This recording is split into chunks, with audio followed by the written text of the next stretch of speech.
Well, hello everyone. Happy week 3. I just wanted to come on briefly and talk to you about your assignment. So if you've been looking over the directions already, you know that this is an independent slideshow presentation. This is something that you are doing on your own. It's not a group slideshow presentation.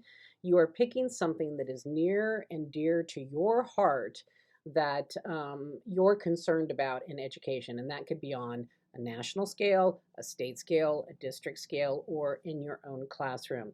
So if you look at the problem statement and the directions, it states decide on one obstacle, just one, or challenge that students might face. You can look at this on a larger scale in regards to overall school culture, example, bullying, peer pressure, family expectations, family involvement, family norms, poverty level, and so on.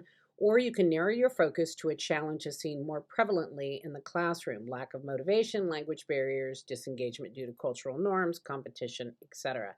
And then you're going to put together a slide that clearly states the obstacle or challenge you will focus on and any other pertinent information to set the stage for your audience. So, in this class, you're going deep, looking at your own curriculum, your own assessments, what's working for you, what's not working for you. You're being open, you're expanding and trying new things. And once again, as I've said, this course is in depth as the capstone course, maybe even more so because of the amount of reflection um, that you're required to do. So, I want you to think about this is a good course whether you're at the beginning of the school year or at the end of the school year, because those are both times when you're highly reflective about your practice and considering what you might change.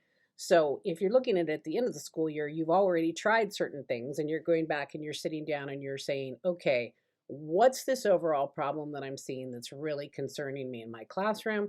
Or what's this overall problem that I am seeing throughout the states, throughout my state, throughout my district, or throughout my school that I'm really concerned about? And then you're deciding how you're looking at how you can solve this issue. So then, if you go on after the problem statement, you then have purpose statement, and it says in 1 to 2 slides, discuss the purpose for solving this problem, obstacle, challenge. So, what you think the purpose is, and consider your educational core values to develop a cohesive purpose statement.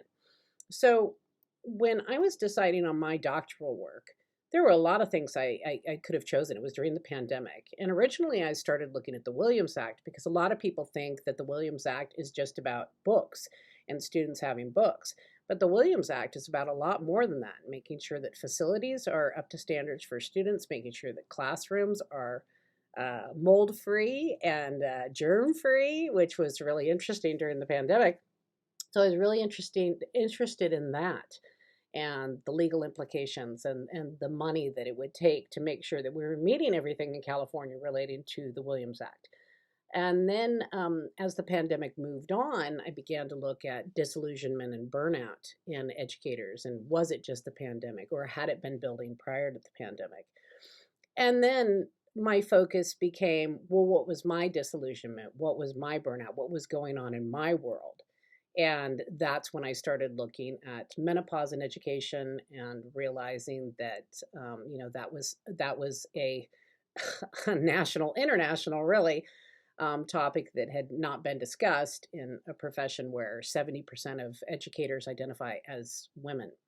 So that's what I'm asking you to do is I'm asking you to think about, like, you might have a lot of topics that you could write about, but I want you to think about something. For me, it became perfectly clear to me that I wanted to write about something that was personally affecting me, personally affecting the way I felt in the classroom, personally affecting so many other educators at my school site, in my district, in my state, in my nation.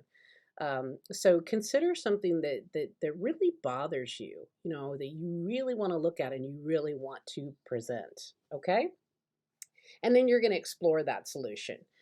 Research current credible literature on the topic, at least 4 different sources that must be journal articles or a credible text. Discuss a method that has been successful in combating the problem. And in 1 to 2 slides, explain the method and support its use with the literature you have chosen. And these slides should be completed in a literature review style form from the expert's point of view, you being the expert, and citations should be included on each So I am going to be looking for APA 7, references on each of your slides. And there's more directions, and you can go through that on your own. I don't want to spend a lot of time going over this. I just wanted to talk to you briefly about that. I'm also going to put up a couple clips on how to do voiceovers. Some of you may not have done, the voiceover aspect of a slideshow, a Google slideshow, or a PowerPoint. And remember that your last slide, this should be a reference slide as the final slide with all your citations listed at the end. And remember, that should be live blue links so that if I click on it, I can go to it immediately and look at your sources. That's the new APA 7. You should be able to click on the link and go to it immediately if you're reviewing the paper.